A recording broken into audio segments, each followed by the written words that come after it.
Come to daddy.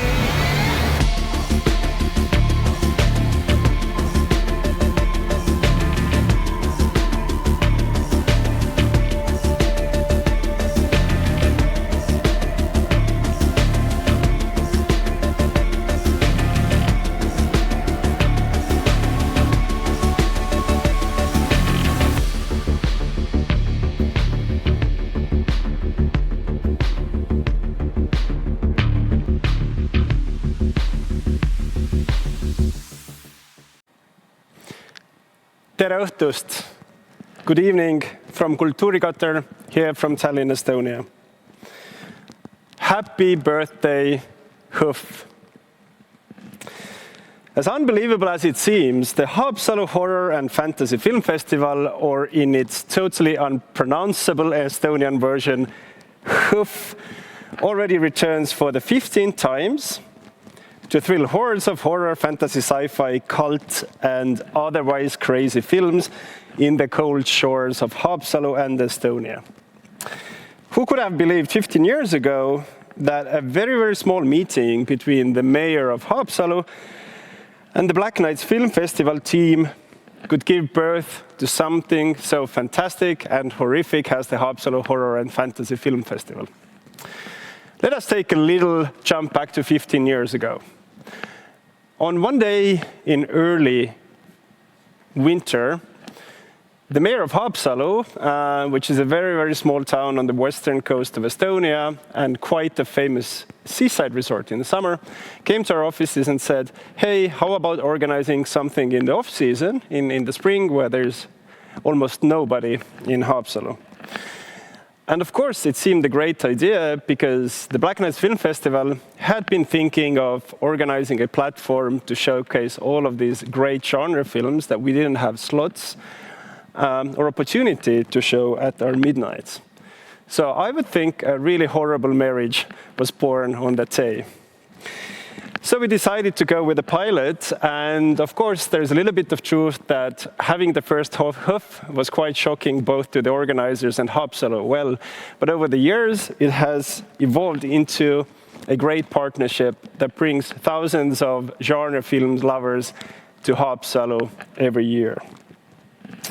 Over the years, HOFF, of course, has grown dramatically. It is a member of the MELIE, the European Federation of Fantastic Films, but it has also hosted the genre world's top names at the festival and in Haapsalu.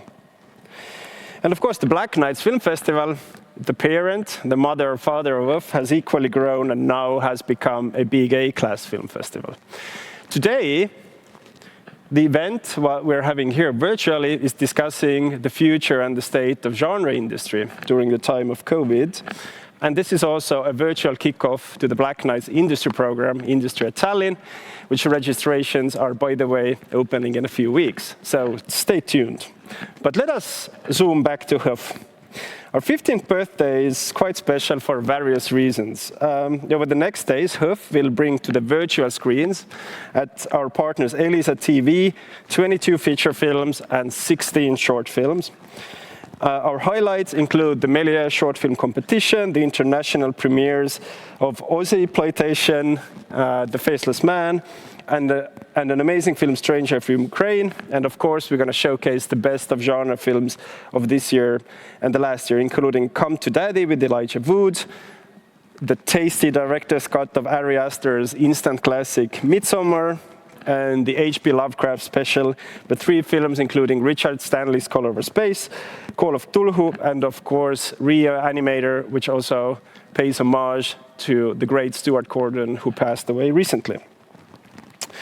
In addition, HOFF will kick off the brand new Estonian genre film competition, as well as have a special presentation of Bong Joon-ho, who recently won an Oscar with Parasite, his classic film The Host, which I personally think has a very, very relevant message at the time of this coronavirus. But today here, we're not only talking about HOFF, we're actually talking something that precedes festivals, the genre industry. The producers, the filmmakers, the programmers, the financiers, everybody who makes a great effort to bring these great films to you, the audience, globally. Today's event is organized in partnership between HOFF, the Black Nights Film Festival, and the European Genre Forum, which is a platform created by Imagine Film Festival in Amsterdam, Fantastic Zagreb in Croatia, Screen Division in Paris, and the Black Nights Film Festival. And the goal is to support and nurture up-and-coming European genre filmmakers. And over the 4 editions, what we've had the pleasure of hosting the labs together, we've given a boost to tens of projects and filmmakers across Europe to get their films made. Well, without further ado, let's jump to today's discussion. And I have a really great pleasure that we have speakers tuning in literally from all over the world, from Asia, Europe, and North America alike. Our panelists today are Annick Mahnert, who is the brand new director of the Frontier co-production market, Todd Brown from the genre powerhouse XYZ Films, legendary producer and director Brian Usna, producer and writer Brendan McCartney, whose recent film Vivarium played last year at La Semaine de la Critique in Cannes, Moritz Heminger, who's the deputy head of sales and acquisitions at Ari Media, and Jong-Suk Thomas Dam, who is the managing director of Network of Asian Fantastic Films at the Bucheon International Film Festival. Let's cue up the clip and dive in straight into the discussion.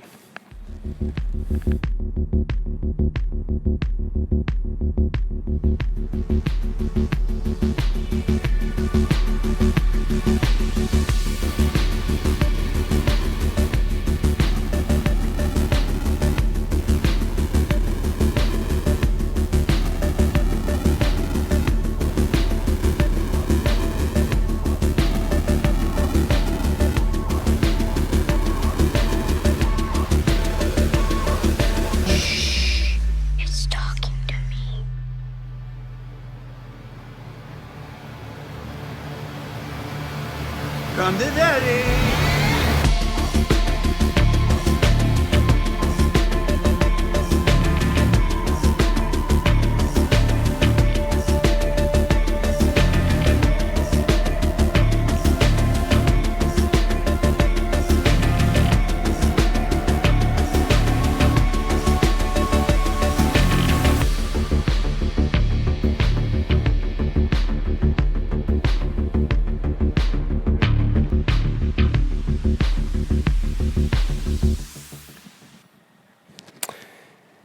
To kick our discussion, we're zooming now into Sitges in Spain, and our first discussant is Annick Mahnert.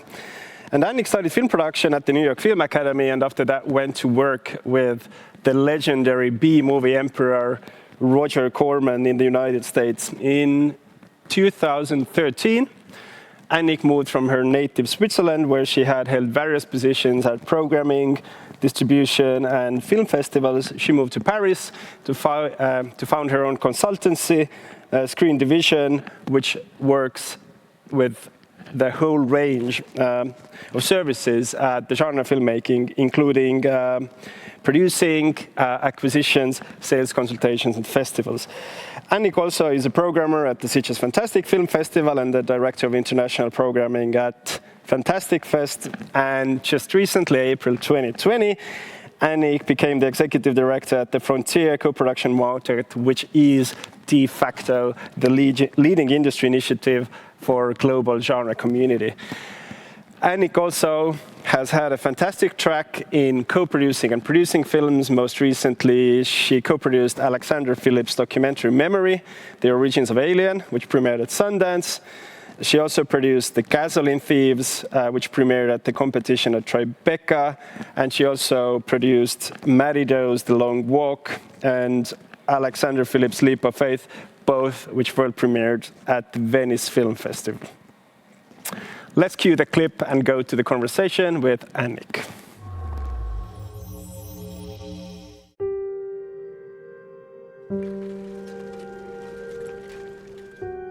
Pues te venía a decir, ¿te gustaría? ¿Qué?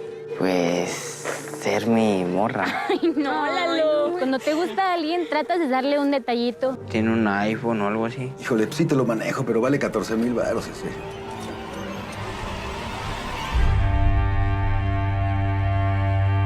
¿A poco no has visto cómo toda la gente se para tempranito de madrugada para ir a chingarle, trabajar honradamente?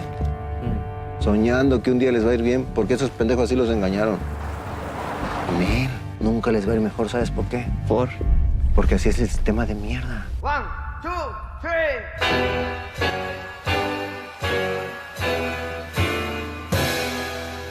Que el país está de la chingada, que no hay gasolina. No, lo único que hacen es esconderla, para luego darla más cara.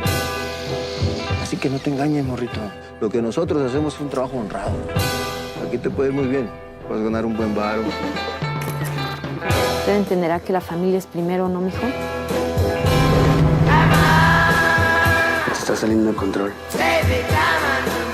Si tú haces las cosas bien, nosotros te ayudamos y te cuidamos. Si uno no hace las cosas bien, morro, a uno lo matan. ¿Entendiste?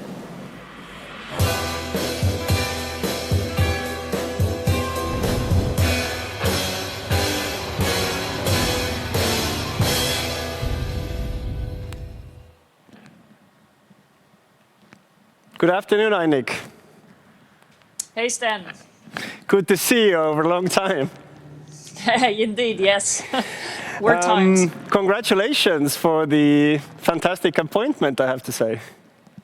Well, thank you very much. It went pretty fast. How are you feeling? How are you living in your new role? I've had so much to do in the last 10 days that, it's just been really crazy.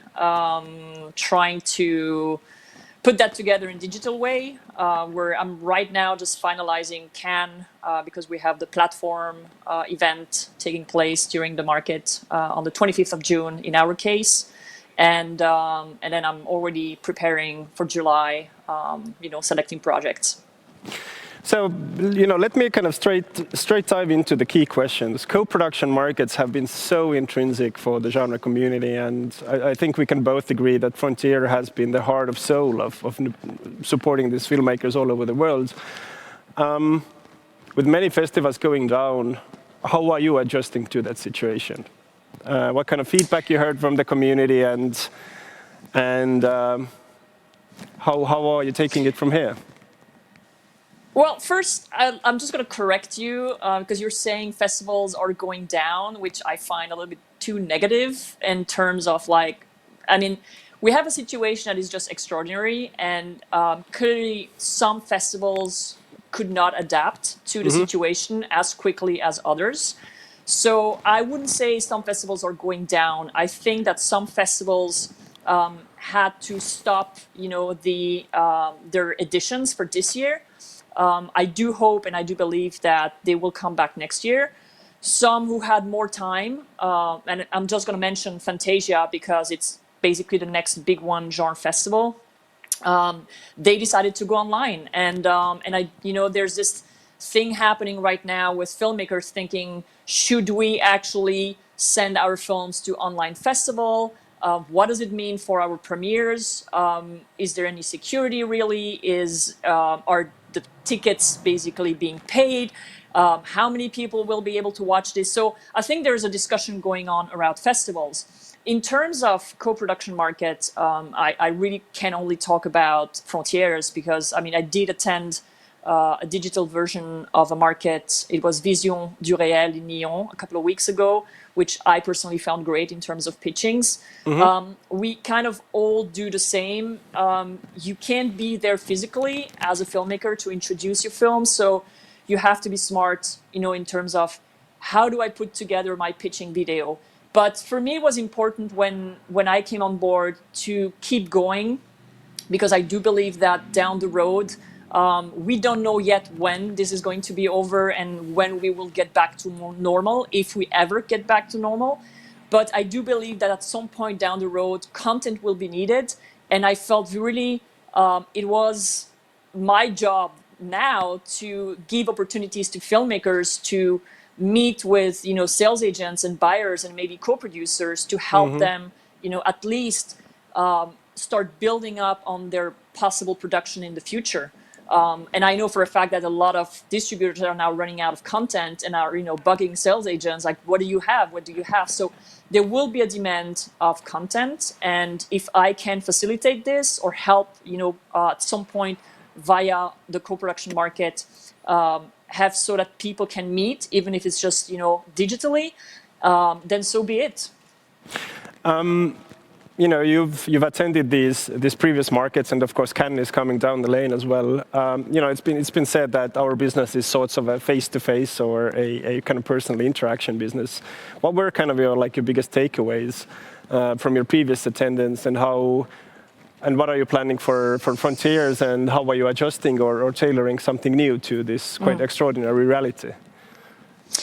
I believe that attending physically a market will never ever replace, what we're doing now. Meeting a producer or a sales agent during having a drink with someone like this, or having the possibility of mingling during a cocktail, like what we're doing at Frontiers, what was done at Frontiers before, or even the Cannes market. Gives so much more power to a relationship. And so meeting digitally is great. And I mean, in our case for Frontiers, we are a huge community of people who have been coming back year after year. So most of the people actually already know each other. And there's really this kind of a family feeling. So when someone comes in as a filmmaker and presents a genre film, you already know that the people you're going to talk to are genre people. So there's already a connection. But again, meeting physically is so important because it will help create a really solid relationship, but also it builds confidence between partners. It's like, again, it's great to do it digitally, but I would never replace that. What we could do, though, I think what would probably happen, and I'm thinking about Cannes Film Festival, it will definitely open up more possibilities, because there must have been a lot of people who couldn't travel to places like Montreal, who maybe didn't have the money to come to Cannes because it is very expensive to attend for 10 days. So if there's a way to make a hybrid version in the future, I'm considering it, because then you could open up pitching videos or live pitchings to people who do not necessarily have the finances to actually travel, to your destination. What are your three key things for you as a new director at Frontier? What you would like to do, what you would like to change, create new initiatives, or steer the community towards a certain type of a direction? I have to be honest, it's too early for me. I got the position, I took over the position at the beginning of April, and I immediately dived into preparing for Cannes. And the deadlines that I was given by Cannes were so tight that my mind was just on getting everything ready for Cannes, and then basically at the same time starting to work on the July event. But I mean, I've already added one panel for this summer, and I've already added a pitching session for this summer that I don't want to divulge too much, but that is reaching to communities that we haven't really talked about yet. So I think digital is great, because then you can start actually reaching out to people who may not be able to travel again. But yeah, it's a little bit too early for me to already start thinking about 2021. What can we expect at Cannes from Frontier, and when? So, like last year, we'll be doing a proof of concept and a bio showcase session. We are just now, basically today, I'm getting the final material from the filmmakers, hopefully. It's always, a hassle to chase people, but everything's coming in nicely. And we'll actually make the announcement on Monday or Tuesday next week with dates and times, and also the projects that have been selected. And it's the perfect number of 13 projects in total, which is a great number for genre perfect film. number for a perfect time. Thanks so much, Annick, and you'll join us for the Q&A later. From Sitges, we're connecting now to Toronto, and our next panelist is Todd Brown from, I would say, one of the biggest powerhouses of genre films. Todd actually started an international film website, which at the time was called Twitch Film, and now called Screen Anarchy. He's the director of the co-production market at the International Film Festival and Awards Macau. And he's a director of programming for international programming at Fantastic Fest, where he, quote, makes good use of his moderate obsessive tendencies to bring strange things into audiences around the world, unquote. As the head of international acquisitions at XYZ, he has earned his producer credits of many of instant classics, including Gareth Evans' The Raid, Aaron Moorhead and Justin Benson's Spring, the female horror anthology XX, The Night Comes From Us, and etc., etc. And obviously the filmography of XYZ film really reads as A and Z of genre, from Blood Quantum to Long Walk to Iron Fists of Kung Fu, Vivarium, etc., etc., etc. Let's cue the clip, and then we'll talk about financing and production of genre films, especially in the US with North America with Todd.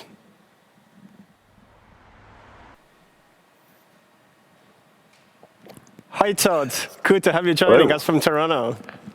Yeah, I'm happy to be here. I actually want to throw just a couple of things. One, that clip that you just saw is something that we're working on. Yeah, right I was now. exactly asking what the hell was that?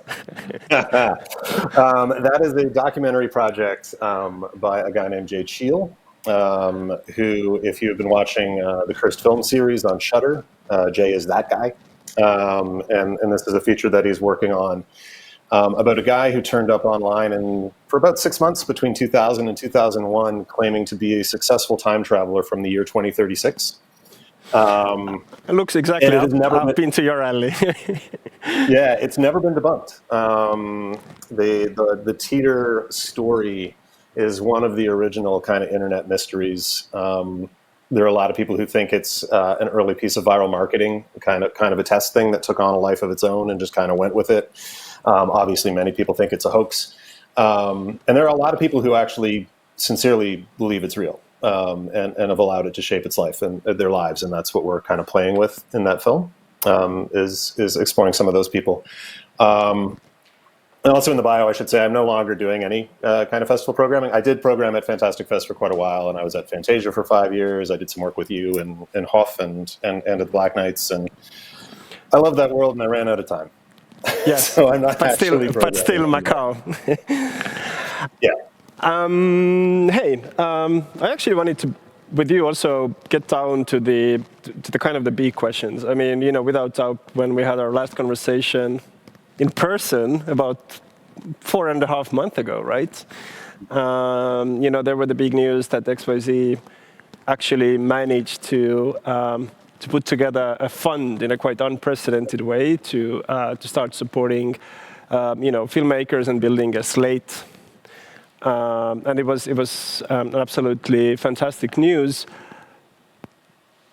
How is this coming along in this present situation?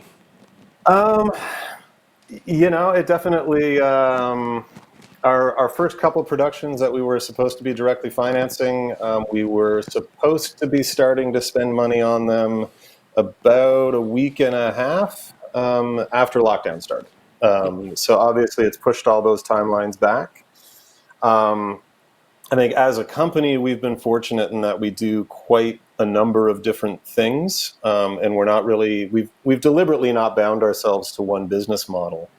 And so when we saw what was happening and what was coming, we immediately shifted into a conversation of, look, this is going to disrupt a lot of things, and it's going to be quite damaging to a lot of business models, and it's going to interrupt quite a lot of things. But anytime that there is substantive change like this, there are also windows of opportunity that open up.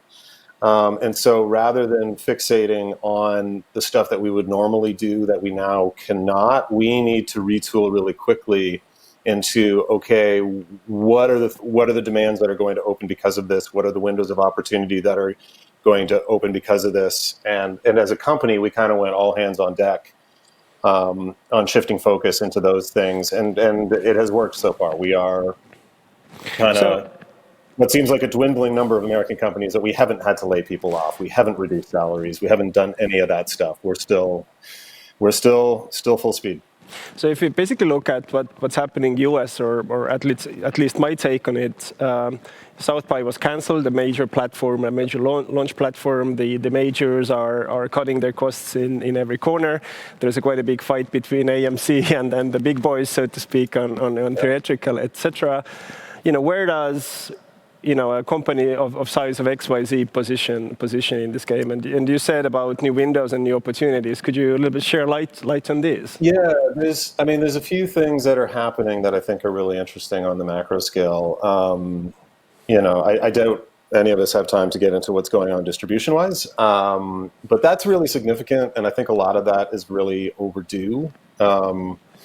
In terms of adjusting what the model is, and it's accelerating a process that was already happening in terms of how windowing was going to work and how different release platforms are going to work. Because in many cases, we're still very locked into mechanisms for release, where effectively exhibitors are trying to force my children into following a business model that was designed and derived for my parents, which doesn't make sense.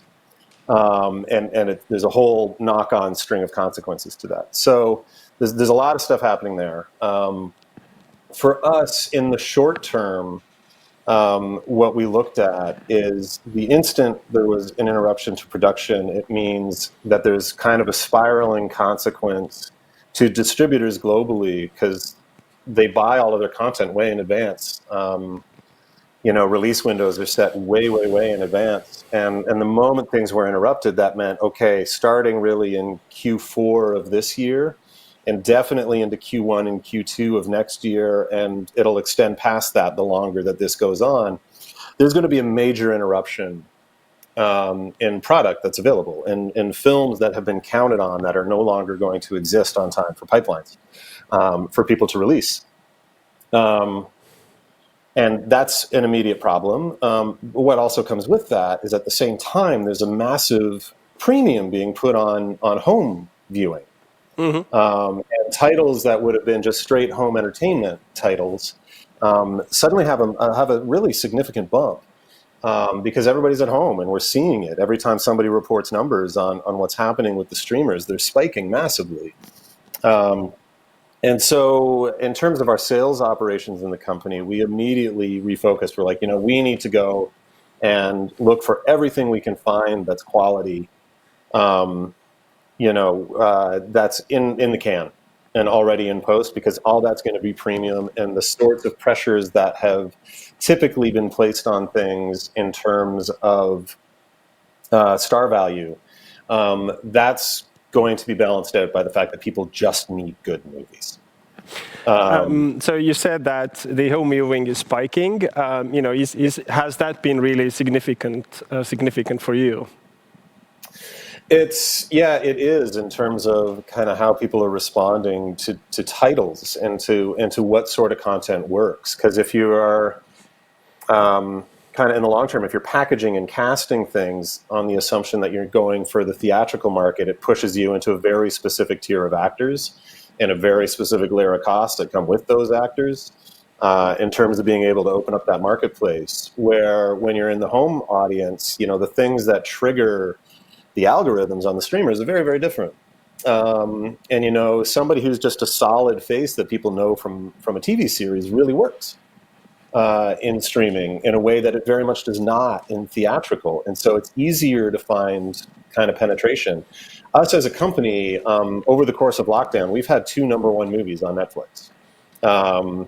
Congratulations! Yeah, it's kind of crazy, and it's surprising ones. Like one is the Spanish film The Platform, which we did that sale. A great film. To Netflix. And it is a great film, but it's also a very niche cult Spanish language movie. Why on earth was that thing #1 in America? That defies logic, or conventional logic. And then the other one was a Canadian-produced science fiction action movie called Code 8, which stars Robbie Amell and Stephen Amell, who are cousins. And Stephen Amell is best known as being the Arrow. Robbie is about to be the star of a new show on Amazon, but he's, until this point, has been best known, for a key part that he has on The Flash. Again, not guys who would traditionally be considered theatrical actors, but in that genre, in that platform, have generated just enormous results. Which on the production side of things leads directly into, I think, the other opportunity that's opening up. The difficulty in production is going to be, there's going to be a bunch of them. One is, how do you get bonded and how do you get insured? That's going to be a huge thing, particularly in America. And in terms of budget, do you think it's going to get to micro-budget films or even Zoom-recorded films? It's going to push things in both directions. I think doing things conventionally, people that are running post-COVID numbers, their budgets are going up between, seems like typically like 12 to 17%, just in terms of taking on the costs that you're going to need to have to even have a prayer of getting bonded. And that's people just kind of guessing what the bond companies are going to demand. And the other thing that's going to be really tricky is people are coming out of lockdown at different paces, right? So if you're putting together a traditional international co-production, that's really hard because you don't know when you're actually going to be able to access your cast and crew. You don't know if they're going to be able to cross a border, particularly if you're using American cast and crew. The U.S. is handling this about as poorly as you could in terms of containing spread. And their numbers are pretty horrific. And, while they may very well say, we're going to open our border, it doesn't mean any other nation is going to open theirs to them. And let them come in. And so that becomes a problem. But the flip side of that and the opportunity that opens up again, because you have all of this pressure and people who are going to need content, if you have the ability to set up and produce a film in your, like a single territory production in one of those territories that is opening up earlier, you're way ahead of the game. And so we as a company right now, in terms of productions that are coming down the pipeline, we have some things that we're looking at specifically, shoot them in English, but in Norway, with kind of European cast that doesn't need to be flown in, that doesn't need to be faced by quarantine and things like that, because Norway is ramping back up. We're very, very definitely looking at New Zealand right now. Australia, New Zealand is going to be among the earliest territories. And there's going to be a hunger for content that a lot of places where, if you've been looking at a production that's a local production, say, I can't afford an American actor. Right now, you probably don't need one. That's a great quote. Cast always matters, but at a certain point, there are other forces, and people just really need content. And if you can get a European actor who has a little bit of name value that people recognize, like go get somebody from Game of Thrones, right? Super.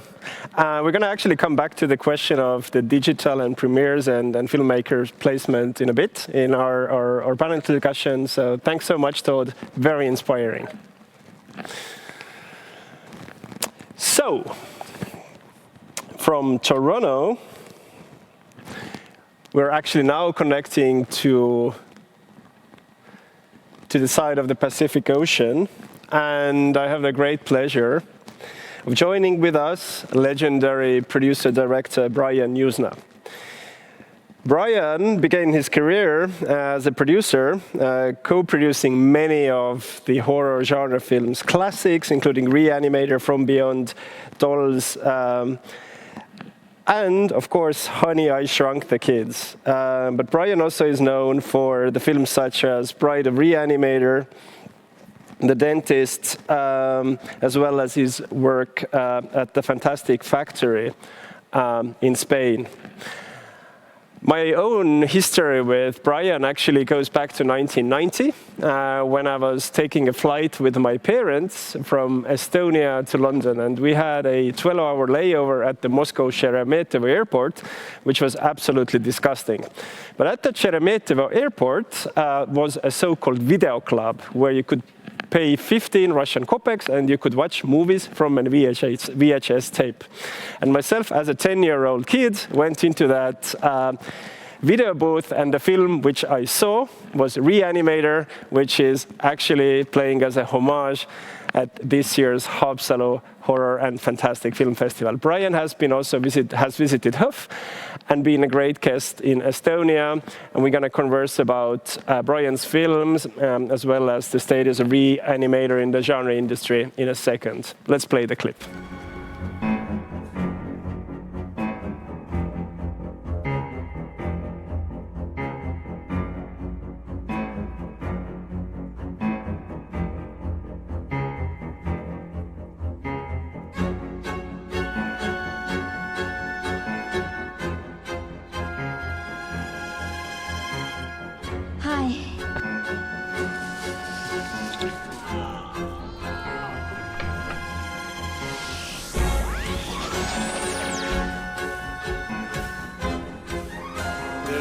business like show business.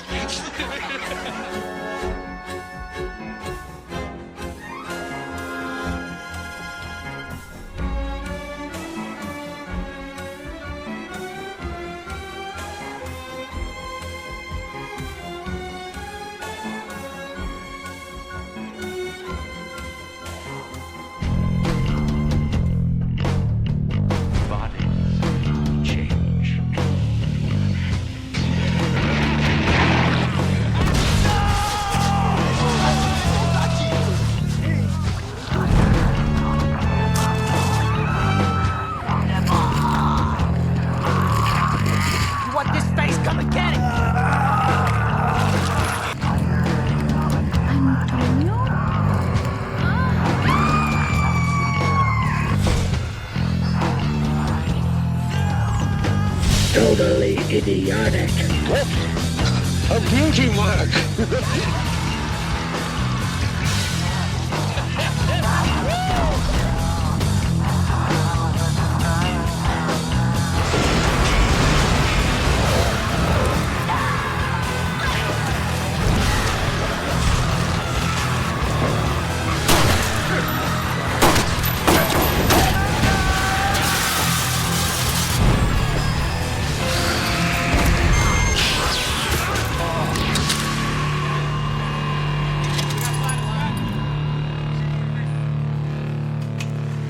Watch the movies. They're great. Brian, good to see you. Welcome. Hi. It's been a long time. Yeah. I thank you for joining us for this Q&A. Reanimator plays again this year at the HOFF Horror and Fantastic Film Festival for the Lovecraft special, but also as a homage to Stuart. Both of you, I would say, in many ways, changed the history of genre cinema with Reanimator and what was about to come later. Now, how do you think back of Stuart Reanimator and your collaborations? Well, it seems like a long time ago. It was certainly a good time. There was a lot of opportunity then, direct opportunity to make movies without having a very large company involved. With Reanimator, for example, I just paid for it myself and didn't even think much about what to do with it. But it was, I certainly think some of my best times were on the movies that I did with Stuart. He was one of the most fun guys to collaborate with that I ever knew. That kind of reminds me of the story about the lungs and the talking heads. Do you want to share this, this with us? The funny thing about Reanimator is it's kind of just seems it's so extreme and ridiculous. And yet, for me, I always sort of take the genre rules seriously. And when we decided that we needed to put the part of the Lovecraft stories of the guy carrying his head around in the movie, then we had to figure out how to cut off the head. And since they were in a basement, a shovel would be there, which Stuart used to great effect. And but then the thing was that how could you get how could a head talk? Because it doesn't know air's coming through. So this was the kind of deep conversations we had about this. And so at one point we even thought, well, maybe it's not getting any sustenance. Maybe we've got to keep some veins in there. And maybe we need lungs on it. And before long, we started imagining what it would look like, which now, having also worked in Indonesia, I realized that it would have just looked like an Indonesian horror character because they have, heads that fly around with lungs. But but then finally, it got to be crazier and crazier. Then Stuart finally said, listen, in horror movies, heads can talk. And yeah, that's right. And it's almost... These are the things we filled our heads with, it's almost 40 years have passed, and I mean I still remember the talking head of from that video booth in the Moscow airport. But somehow, like Reanimator is a film that really hasn't kind of lost its impact or its freshness. What do you think about that? I think it's a kind of a tribute a lot to Stuart's storytelling. I think he really, I think most people don't realize that even though Reanimator was his first movie, he had been a professional theater director for like 10 or 12 years before we did Reanimator. And had a huge legacy, indeed. He was a pro. Yeah, I mean, he ran a theater in Chicago. And that's how I met him. I went to see his plays in Chicago. And he was like-minded, and I just was very impressed by how he could tell a story with actors on just a stage with very little in the way of props or costume or, none of the great stuff we have with film. And so when people see Reanimator, it was really incredible because we weren't used to seeing a really kind of hardcore horror movie directed so well and told so well. And I think the horror and the sense of humor all came through. It certainly wasn't the only movie of that time that was dealing with horror. I wouldn't say in a self-conscious way, but with an awareness of the fun of horror. I would put at that same time, and I think just within that year or 18 months, Reanimator came out, Evil Dead came out, and Return of the Living Dead came out. So these all, to one degree or another, had a sense of fun to the horror besides fully embracing it, not in any way trying to be anything more than an entertaining horror movie. So I think fortunately, Reanimator has become a classic genre movie. I'm grateful for that. And I, especially knowing now after making so many movies that you put everything you got into every movie, and sometimes they don't turn out very well, and sometimes they do. And in very, very, very rare occasions, you might have something that has legs, like Reanimator. So, a few years back, when we had our face-to-face conversation again in Tallinn, I remember that of you saying that you're a very pragmatic type of a filmmaker. You invest your own money, try to find solutions and be sort of the master of low budget. Looking back to your experience, how do you assess this present situation in filmmaking? Is it going to be a boom of micro horror films? Is it the sort of revitalization of like DIY horror and indie? And of course, I have to ask, what are you working now? I mean, the rumors of Reanimator going back to Hollywood have been circulating quite a while. Yeah, as far as what the effect of the pandemic is going to have, I think, everybody probably is as ignorant as I am. We know that it's going to be a while before production is going to be very loosened up. Production, by its very nature, has lots of people dealing in very closed spaces. I know animation's booming,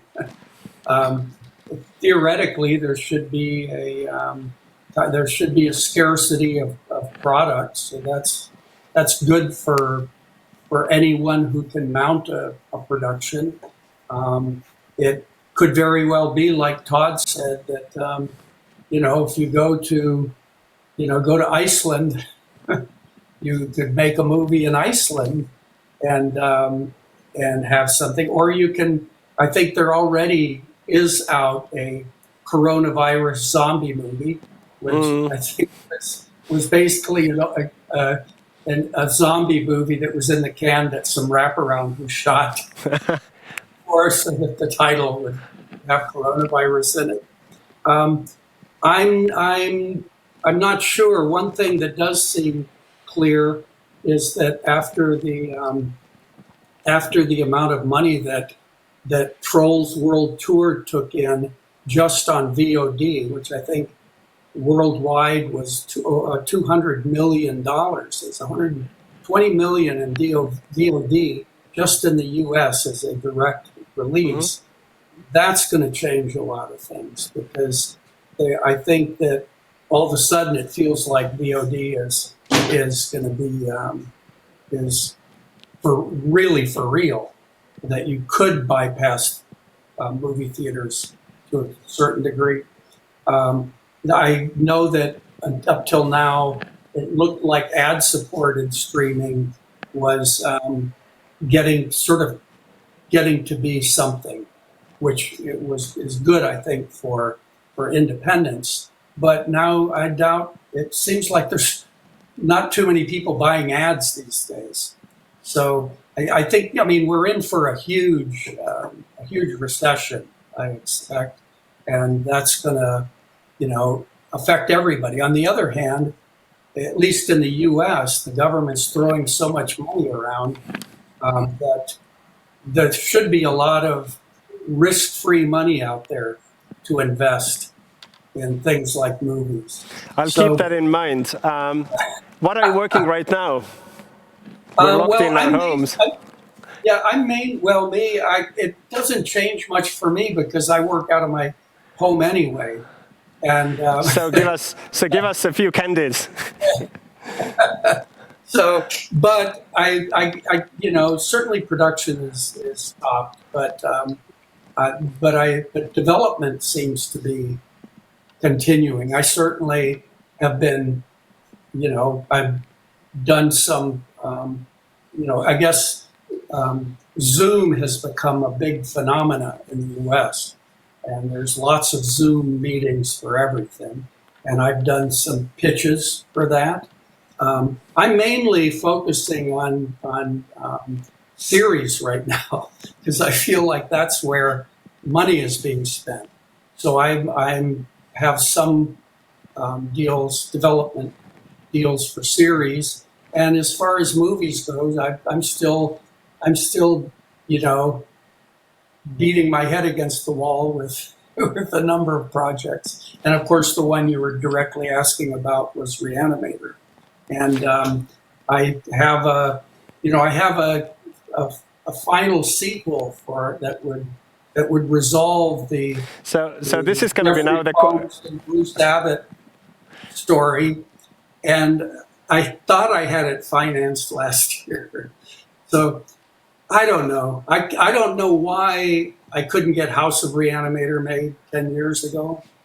I just, when Stewart was going to direct and we were going to bring everybody back, and the Beyond and Reanimator Unbound, which is what I call this one, it seems to always have interest. But when it comes time to actually, drop the dime, somehow it's a little tougher. So this is now going to be my.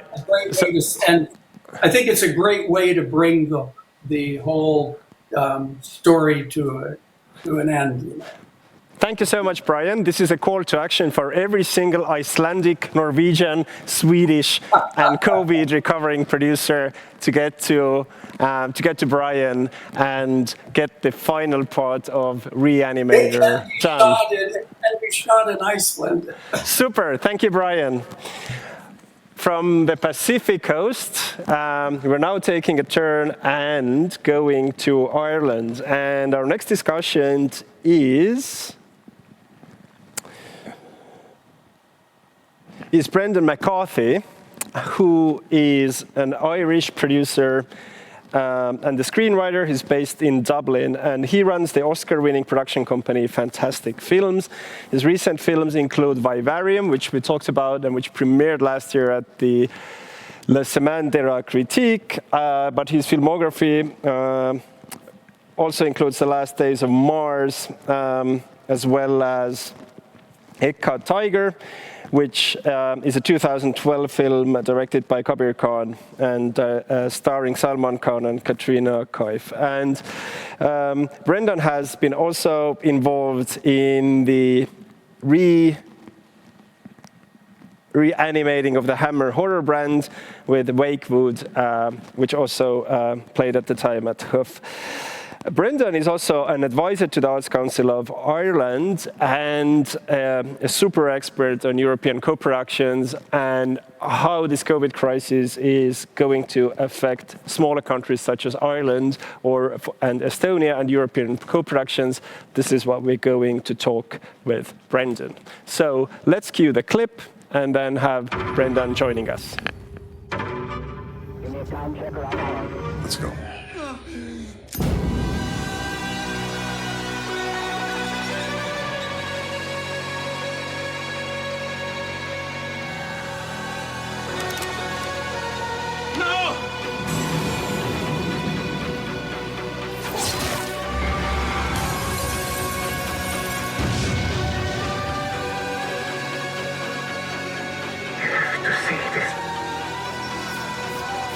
Are you still scared?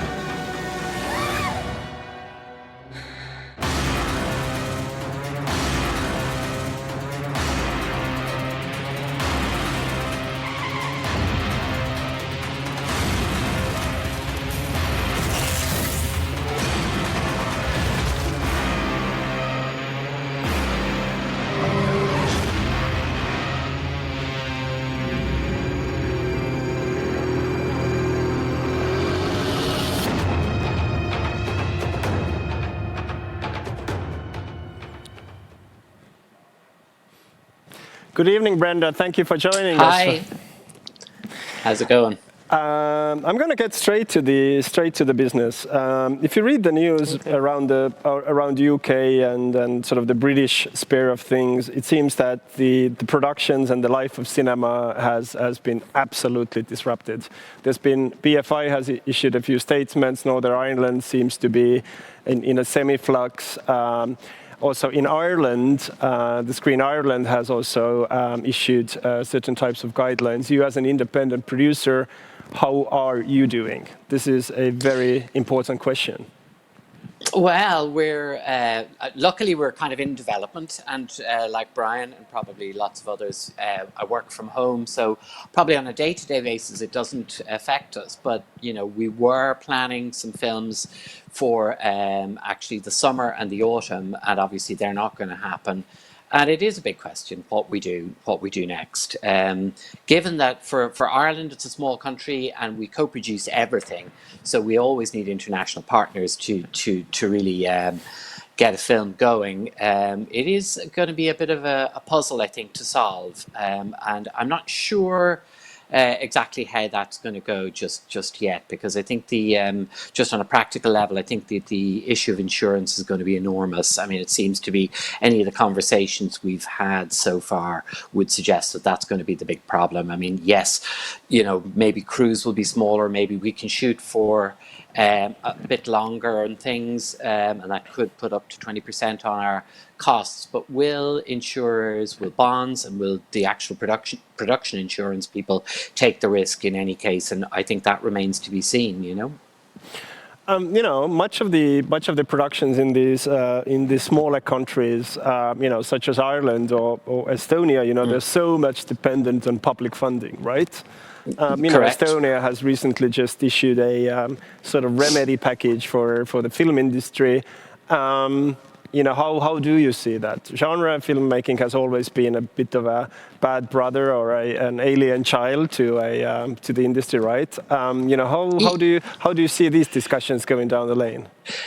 Well, I think things have gotten better definitely in recent years, and I think the films, like some of the films that we've made, have helped with that. I think Vivarium, premiering at Cannes, and Sea Fever at TIFF for us has kind of helped to improve the respect and understanding of the value of genre films to public funders. I think, in fairness, Screen Ireland has always been very open to that discussion, and I think this kind of maybe confirms it for them.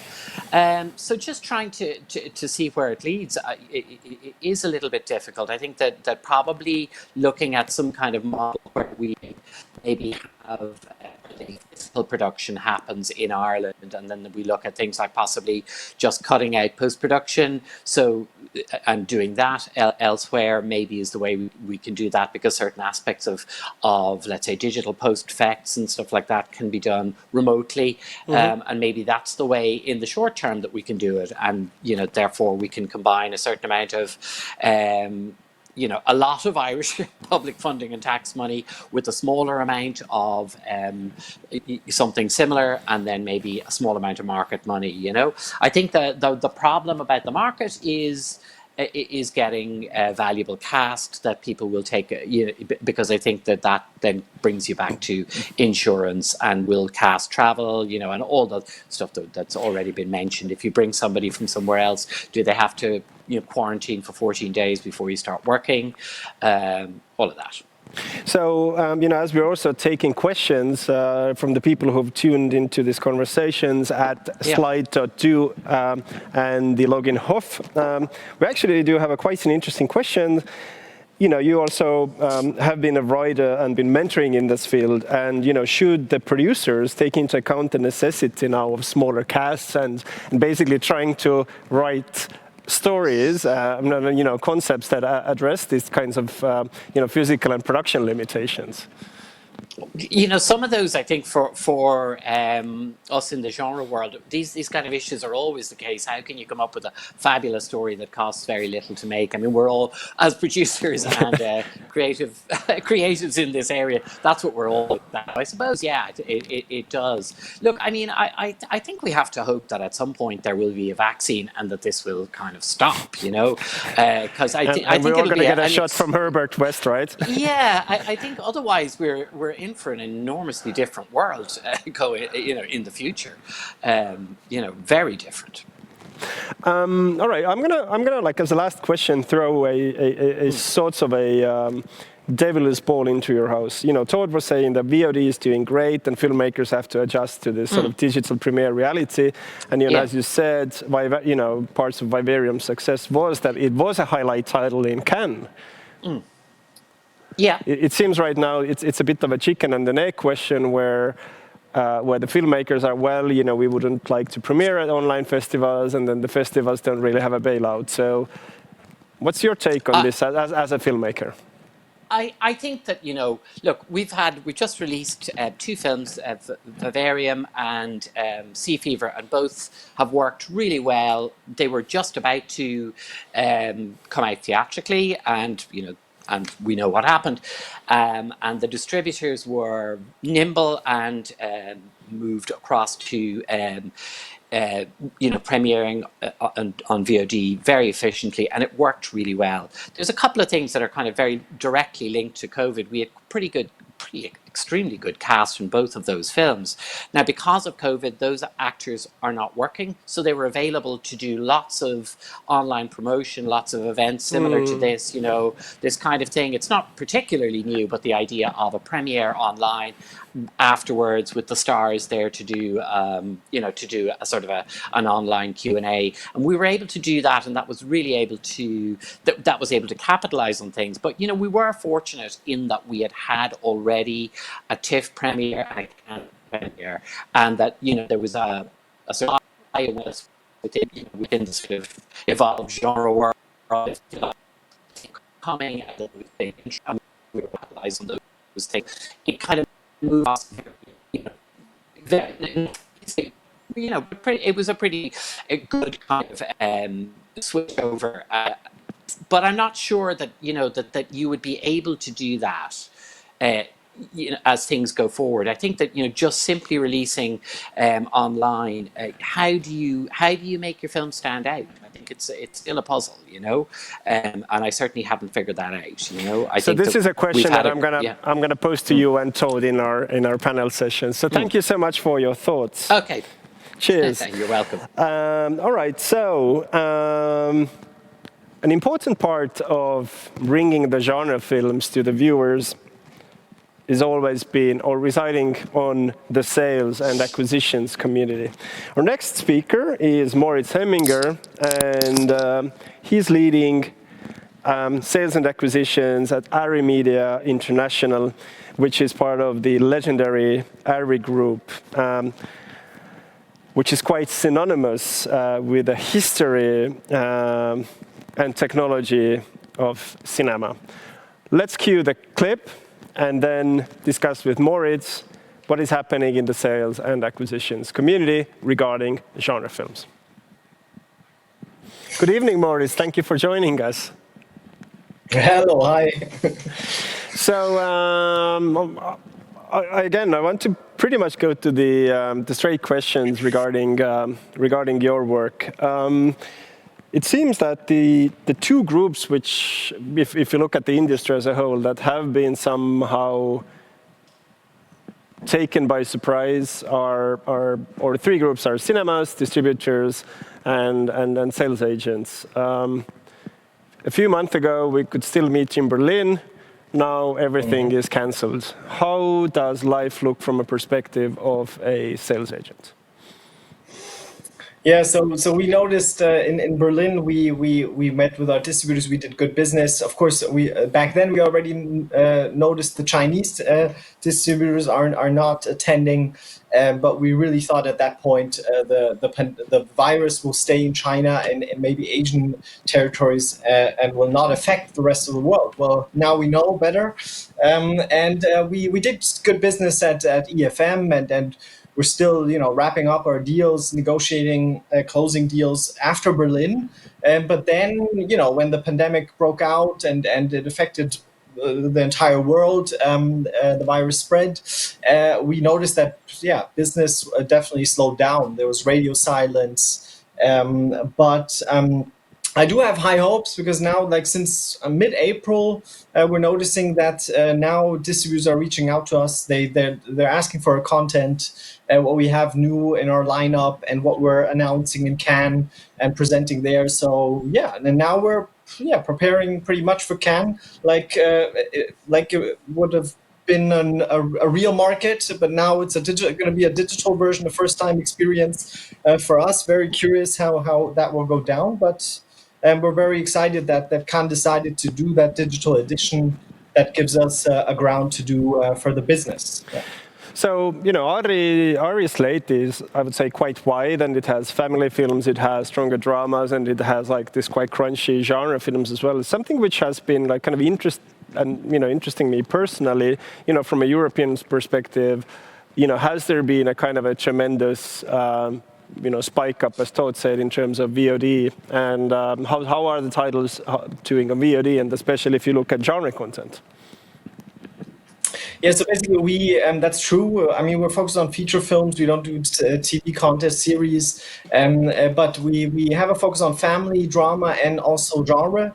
And genre, we basically decided two years ago that due to also the streaming platforms where we saw a business there, and also very talented filmmakers who want to tell horror movies, stories, or science fiction films, very talented. Also, especially in Germany, where filmmakers often have problems to finance those kind of films. We figured it's a good idea to partner up with those and help them to realize their visions.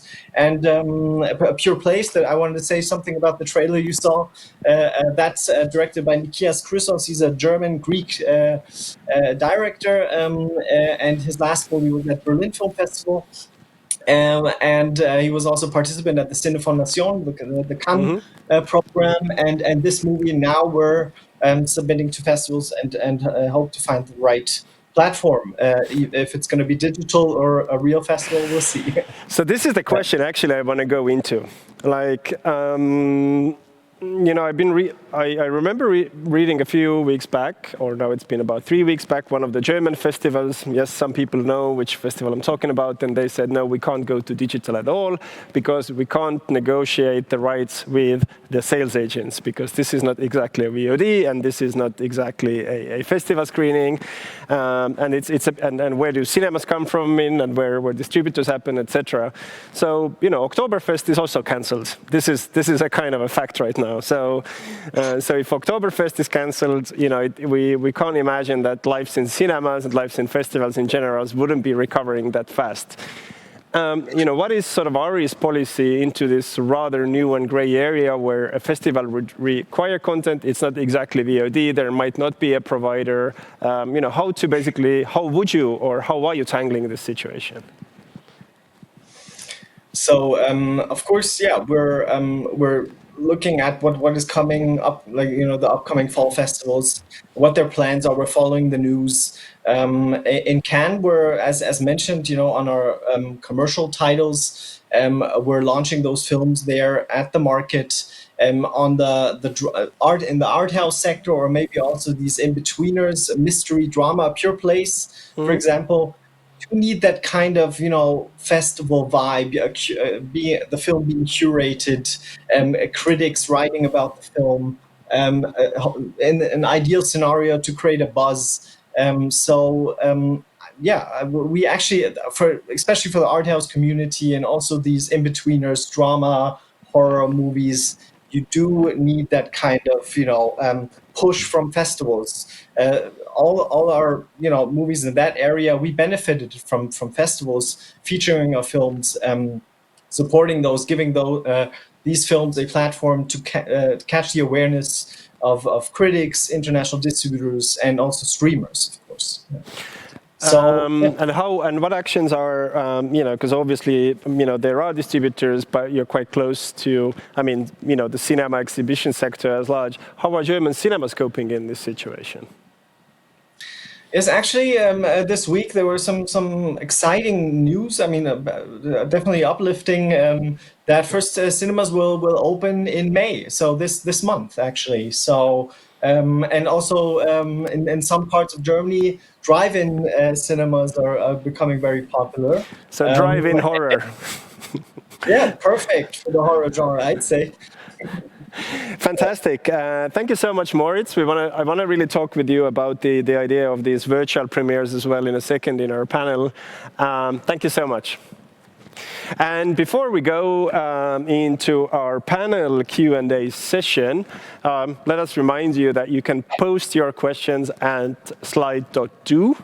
And the login code is HOFF as HOFF.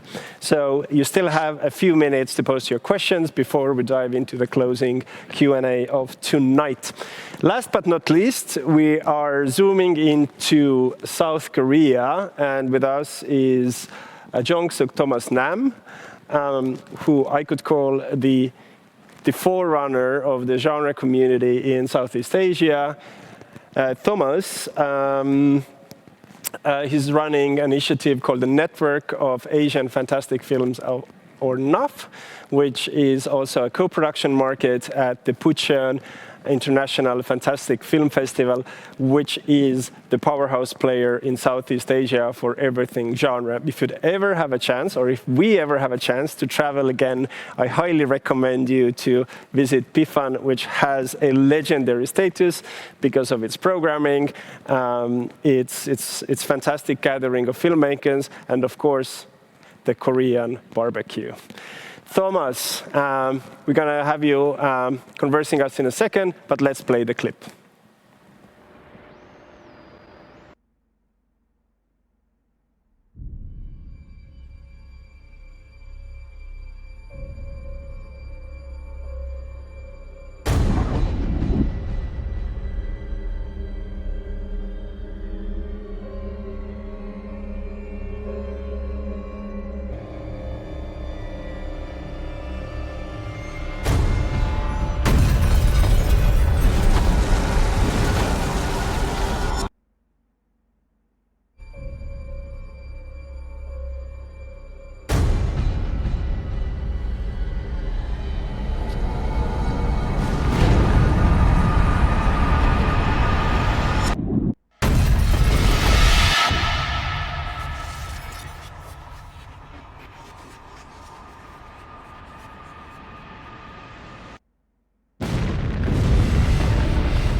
Good evening, Thomas.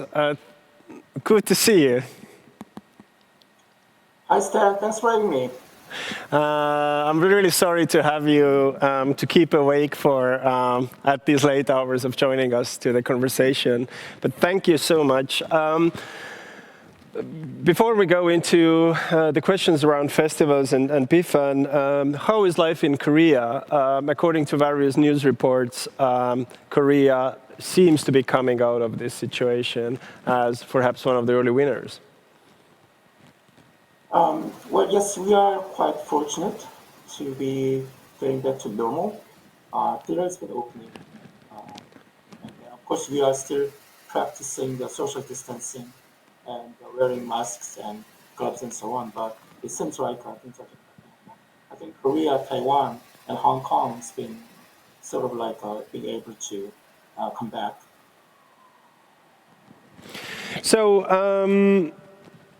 Bifan is really, at least for me and I think for many filmmakers and industry colleagues, is the major platform for genre cinema in Asia and also in the worldwide scale.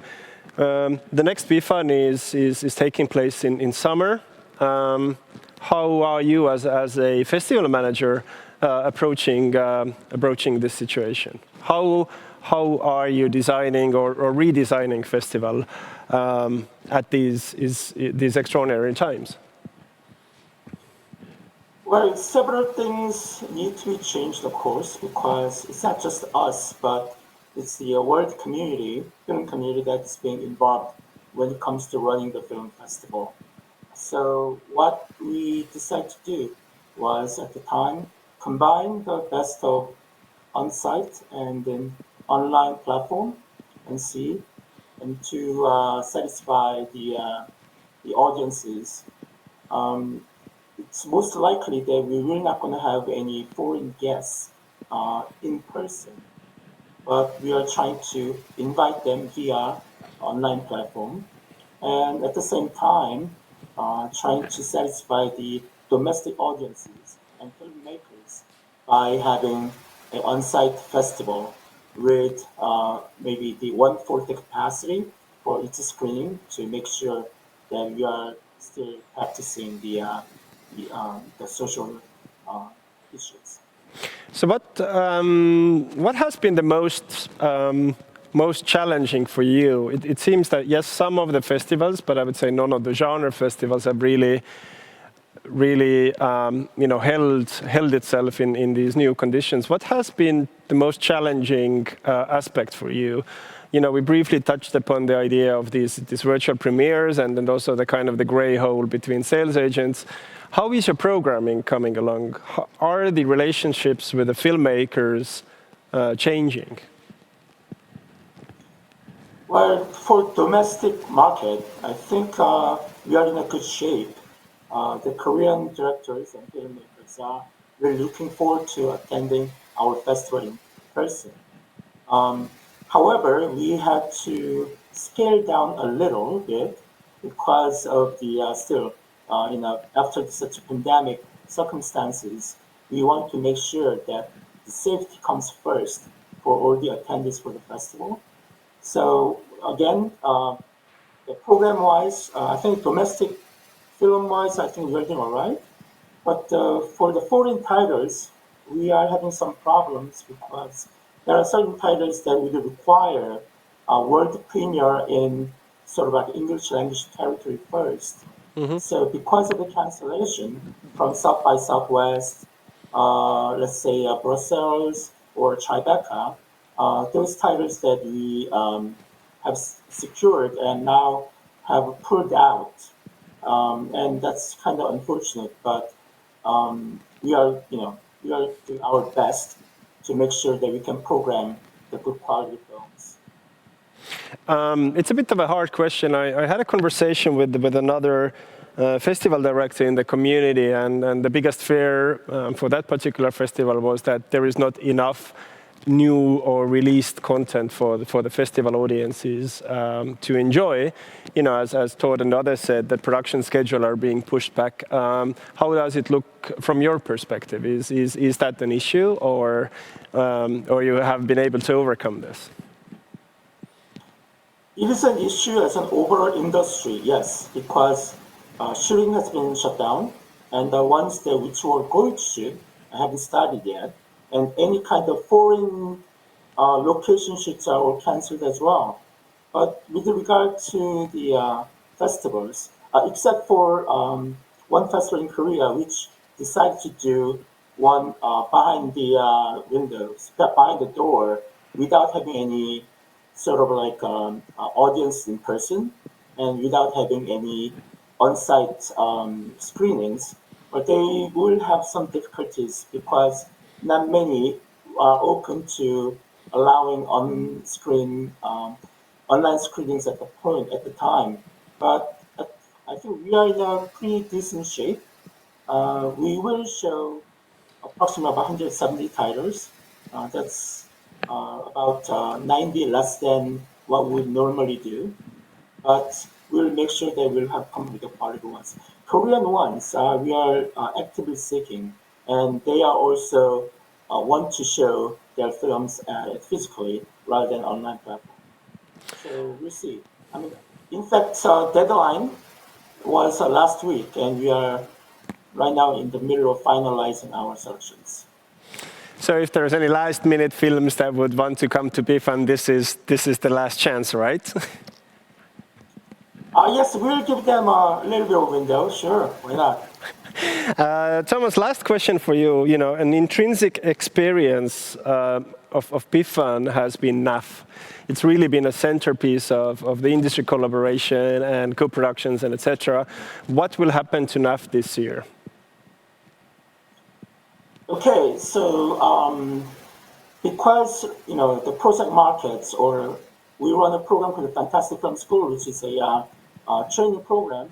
A lot of the attendees are from overseas. So because of circumstances right now, we decided to turn those into an online platform program for both. So we are running a project market, as it's, in fact, today was our deadline for the submission for the projects. And we are going ahead with our Fantastic Film School training program as well. We have secured 4 mentors at the moment who we will conduct the education program via Zoom and the webinar and so on. Super. Thank you so much, Thomas. There's a few other questions to you in our panel. And now, for the end, let's bring all our great discussants on the stage. Wow. This almost feels as seeing everybody here in person. So one of the questions what has come from our audience is really relating to the role of regional and local film festivals in the next 1 or 2 or 3 years. It's definitely clear that the big ones will persist. But what will be the role of regional and local film festivals from perspective of the work that you are doing? Maybe each of you could give 1 or 2 sentences on their thoughts on this. And we start from Annick. Well, I mean, clearly, I'm just going to speak, for the fact I'm a programmer at CGS and, for Fantastic Fest. We don't know what's going to happen in 6 months. So it's just difficult to tell you now how the landscape is going to be in a year. Right now, we keep working on the programming. What I can say is that we're lucky that we are towards the end of the year, in the fall. So we're just targeting going, with the festival.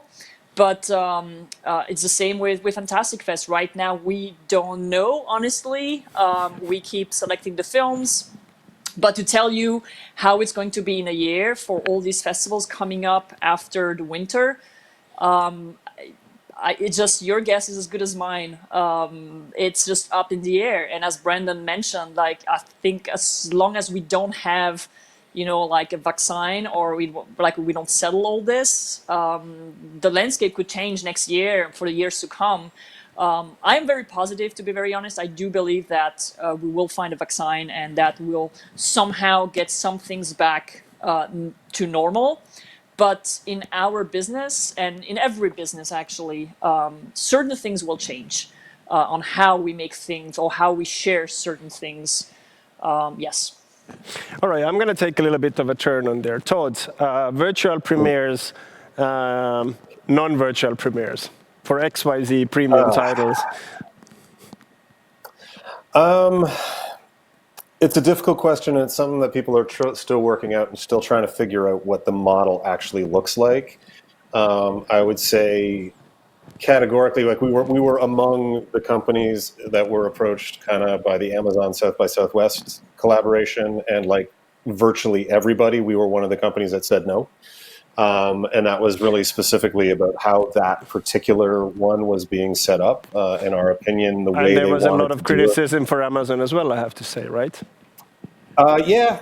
I mean, basically, from the outside looking in, I mean, Amazon was going to get 10 days of global exclusivity on all of those titles without paying for any of it, and make it available so widely that you would not be able to sell it afterwards.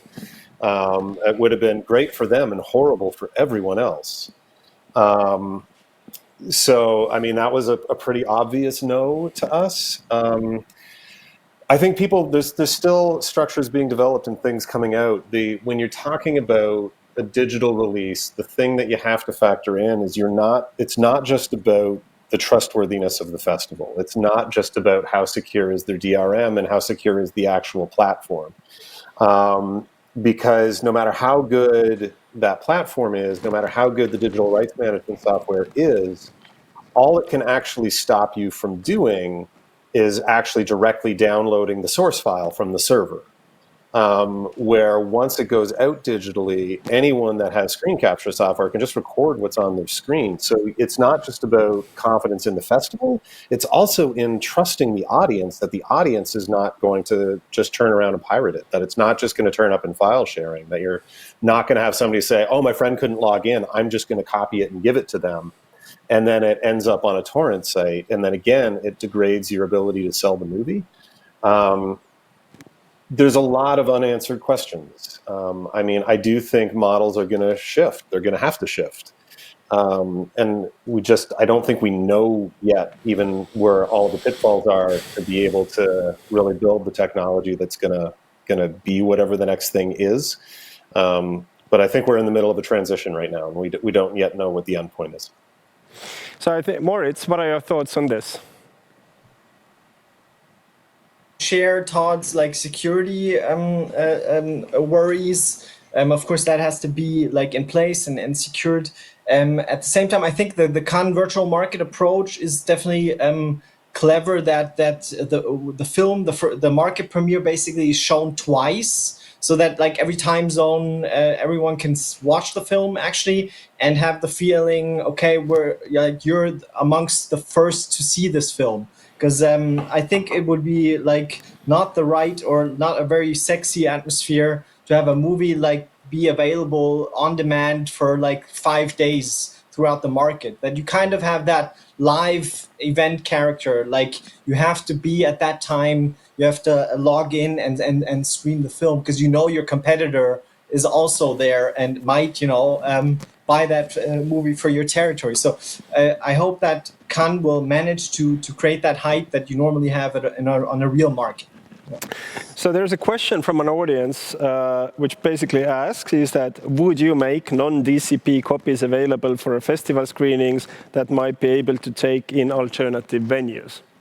So, for example, and the big issue, of course, is how many people we are able to let into cinemas, and if there would be alternative venues, say like, smaller places where you could fit 10 people or 20 people or whatever the regulations are, would you authorize non-DCP screenings or not? It's a tough one, right? Who's the question? Who should answer that one? Todd or me or who? No, that's for you, Moritz. Okay.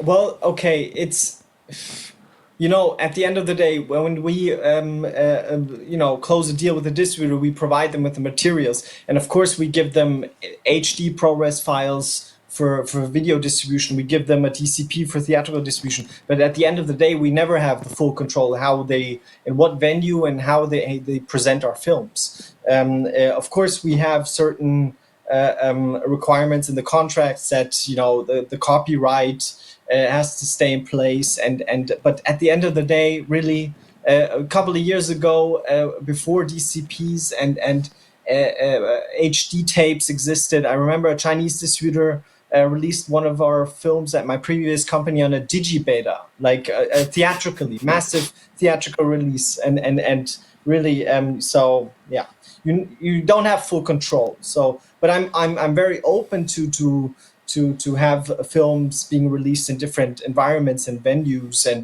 and to think out of the box, and not only in cinemas and maybe in bookstores and so on. Yeah. And what I also find interesting, by the way, for digital releases, to have these live events, Q&As on the release date of digital. I see that, and now during the pandemic is a model where they do live streams like what we're doing today, basically, for the future as well. When you release a movie on a platform, to have kind of a live event with a Q&A with cast and crew, to do interviews, live streams, and work that out on social media. Todd. I'm going to come to the actual question, but I want to echo what one of the things that Moritz just said. I was just a producer on Jeff Barnaby's film Blood Quantum, which is out on Shudder and the Shudder territories. It's out on kind of premium VOD here in Canada, and they just did that, and it was really, really cool, because all the people involved were able to say, this time at this time zone, start the movie then. Use this hashtag, we'll be all on here live streaming, answering questions, doing whatever. And it became kind of a global thing. Everybody who had access was able to become part of a community. So it opens up an interesting possibility that wouldn't have been possible before. On the would we provide other formats, I mean, we're not far away from a world. I mean, it was like 4 or 5 years ago, it was pretty standard for festivals to also, a lot of festivals would also ask for Blu-ray as a backup. If something went wrong with the digital copy, and we would provide those. And so, yeah, that's not a foreign world. It's not it wouldn't be an automatic yes. There would need to be conversations about how things were being handled and what would happen with them once the event was over. You would need to know that the organization is reliable and trustworthy. But yeah, I mean, it's been done, like it was common practice quite recently. So. I mean, it certainly wouldn't be an automatic no. Thomas, I'm going to shoot this question up to you. You've been negotiating with the sales agents, and as Todd said, it's almost basically developing a new type of consensus. What have been the key arguments for you to be able to secure the films? Is it about platform security? Is it about your curatorial team? Is it about your brand? What has been decisive? Well, with regard to online platform, we are using a Korean system called Ruby is a Korean system. They have both the online kind of clearance for the online rights already. So we will have some of those titles. For others, I think the name of our festival can work as a sort of like a window to get to the Asian market. And a lot of friends of ours sort of realized that.